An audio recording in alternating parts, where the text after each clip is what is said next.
Hello বন্ধুরা, তো আমরা আজকে যাবো ধান ভাঙাতে, কারণ আমাদের বাড়িতে চাল নেই, শেষ হয়ে গেছে, তাই ধান ভাঙাতে হবে। আজকে আমরা 4টে বস্তা নিয়ে যাবো ধান ভাঙানোর জন্য।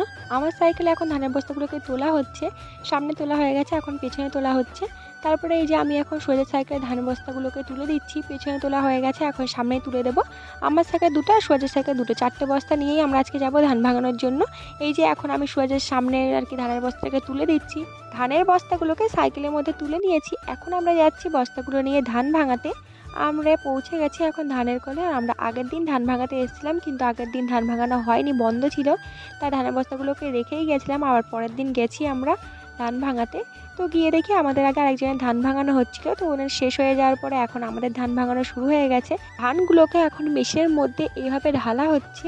আর এই যে মেশিনের পেছন দিক দিয়ে এরকমভাবে, মানে যেটা ধানের ওপরে থাকে যে খোসাটা, মানে এগুলো কুড়ো, সেগুলো বেরিয়ে আসছে, আর মেশিনের সামনে দিয়ে এই চাল বেরিয়ে আসছে। এভাবেই ধান থেকে চাল হয়ে যায়। তারপরে ধান ভাঙানোর পরে যে কুড়ো হয়, তো সেটাকে দেখো আমি এখন বস্তার মধ্যে ভরে নিচ্ছি।